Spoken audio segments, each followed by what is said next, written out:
Hey guys, Dylan from Noble Records coming at you with another video. One question I get all the time is, what's the deal with promos? A lot of people collect promos, including myself. I love promos, and a lot of people don't get it, and they're asking why, and what's the differences, and what's so special about them. And so through the course of this video, I'm going to show you the differences between all different types of promo records, some common misconceptions, and then we're going to talk about the differences between promos and other things like a lot of people get them confused with corner cut records. It's not the same thing. We're going to talk about that through the course of this video. If you haven't already, hit that subscribe button. Stay in touch with us. We're always posting videos, information about records, recommendations, all that sorts of things. So we stay busy. We have a record store in Matthews, North Carolina. Subscribe to the channel and follow us at Noble Records on Instagram. So let's just get right into it. There's no secret, if you know me, you know that I am an avid promo collector. I'm going to show you some of my favorite promo albums that are in my collection. But first I'm going to explain to you a little bit about what a promo record is. So a lot of people have asked me in the past, like, you know, what does it mean? How are they worth more? All that stuff. So basically back in the day, when radio was king, I guess you'd say, a lot of radio DJs would just play whatever they wanted. So if they heard of a good band or they heard a good album, they would play it because they would want that band to get more recognition or whatever. Now sometimes, you know, managers and A&R guys would you know, pay off some of the radio guys to play people that they represented. But record companies started creating what they would call a promotional record. So they, in efforts to get the radio play for that particular album to build up speed for when the record were to come out, people would know what it is. So basically, let's say you've got Led Zeppelin 3 coming out and you want people to hear it on the radio before they can buy it to build up hype, then they would give the radio stations copies of Led Zeppelin 3, but they would make it a little bit different so it wouldn't be like a regular record. So a lot of times what they would do is what they call a white label promo. So with a white label promo, I'll show you this one. This is one of my favorites as well. This is Black Sabbath, their first album, and the label is white. So on the label it says promotional, not for sale. So these would be given to radio stations. See, this is on the front is what we call a timing strip. A lot of labels did timing strips. You'll notice with promotional records, every label, the way they put out records, their promotional copies just look different. The labels look different, the stickers look different, all that stuff. So with with Warner Brothers and Columbia, I love they do, and a lot of other labels too, but they do that timing strip, so it kind of breaks down what songs and all that stuff. And then a lot of times radio stations would make notes or whatever on them. Sometimes they would, sometimes they wouldn't. But for me, that kind of ticks an extra box for me, kind of makes it that much cooler to me. So they would send these records to radio stations, and the radio stations would play these records to build up hype for the release of that album coming out. So what differentiates a promo from not a promo is it would often say white label it would often say promotional, not for sale, or it would be a white label, or there would be stickers and all that stuff. Another thing that's kind of special about a promo is that since it was a record that was put out before the rest of the records to kind of build the hype for that record, it was the first off the stampers. When an album is being pressed, you have what they call stampers.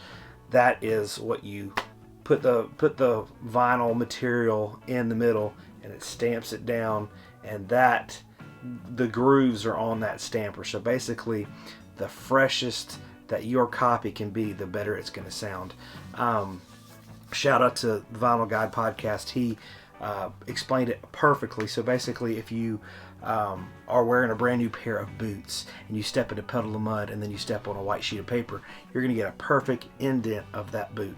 But if you wear that boot for a year and then you step in a puddle of mud and you step on a white piece of paper, you're not going to get the definition there. Same way with pressing records. The first records that you press, the definition of that sound of that stamper was going to be crisp. It's going to be more defined.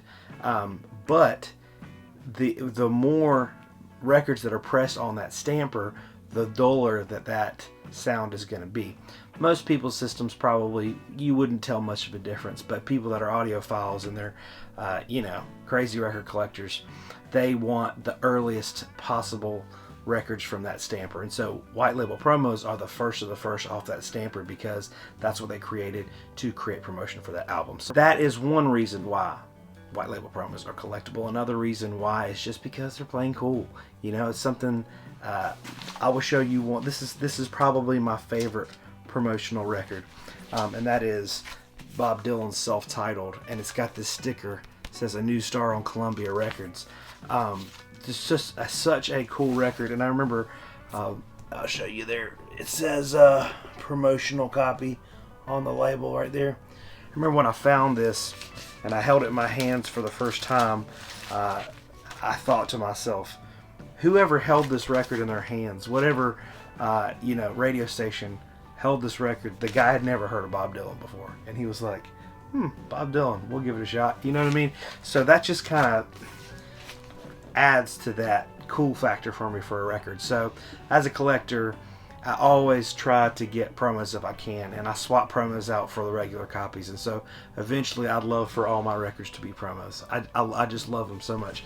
And so that's just kind of the cool factor for me. So sometimes radio stations would get them, sometimes they'd send them to record stores, sometimes they'd send them to like magazine writers and people for review and all that stuff. So basically it was just the entire purpose of a promotional record was to promote that record that was coming out. The Black Sabbath is one of my absolute favorites. It's very rare to get a promo like this of the Black Sabbath. This is probably the most valuable and rare promo I have. Is this white label promo of Led Zeppelin 3. And one really interesting factor about this one being a white label promo is that not only is it a promo, but it's a mono promo. Led Zeppelin 3 in the US did not come out in mono. It was not a thing.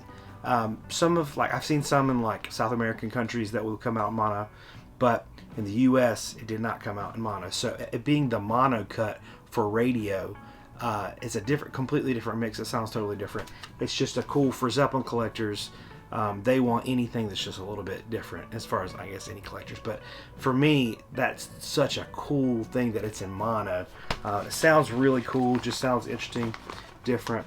And I'm trying to collect all the Zeppelin promos. I have a lot of them, but that's probably the most valuable promo I have. This is another one of my favorites, Son House. Just legendary blues guy. Just a completely perfect copy with the timing strip. This is another favorite, the American Beauty white label promo with the timing strip. Cool one. This is one I just found the other day. This is Aretha Franklin's first record, and it is a promo. Now, I'll take this opportunity to show you not all promos are white label, and it kind of varies throughout time. This one is pretty clean, but you see that promotional stamp kind of on there. So not all labels did white labels for the white label promo. Like this is a Bruce Springsteen, Nebraska, my favorite Bruce Springsteen album. Can't give it enough clout, but this is how you see it's a promo. It's a lot of, like, towards the late 70s and 80s, they did what you call gold stamp promo. So it would just be gold stamped on the cover. The record wouldn't be any different color. So that's just one example of another promo. This is one just on a different label on Bell. This is one of my favorite hard rock psych records called Orangutan. The label is kind of red and white, and then it's got this promotional DJ copy sticker on the back. That's just another variation. Here's one from a different country.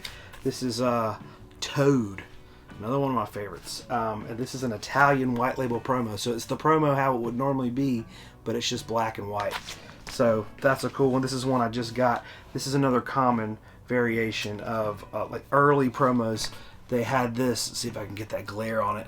It would say free, not for sale. This one says not for sale, promotional use only, and it's just stamped on the corner. You can barely see it, but the label's not any different or anything like that. Another one, the Stooges Funhouse promo, very rare promo. Love Stooges, love this. This is one I found recently, and I was like, ooh, very cool promo. This is for the Woodstock album. This is an example of a promo sticker. That's just pretty common one, but this is this one says this is a documentary recording of the events of Woodstock it would be most advisable to screen this record carefully before clearing it for radio play. So that's just kind of a cool sticker. This is another one, the last promo I'll show, Danzig, and it's got a gold stamp promo right here. Just another cool promo. See how I can see it look. Okay. So a lot of times I've had several instances where I've had people trading in records at the shop, and they say this is a promo, and I'm like, what? And they're meaning that it's a promo because it has a corner cut. So this is what you call a corner cut. The corner is cut. I kind of went through my collection, tried to pull out as many as I could, but I don't have a lot of corner cut albums for whatever reason. But this is one that is notorious for being corner cut. This is Juni Hensky, Farewell Aldebaran on Straight Records. This is one that's super hard to find one of these that's not corner cut. So that's what they mean by a record being corner cut. This is another one, Neil Merriweather.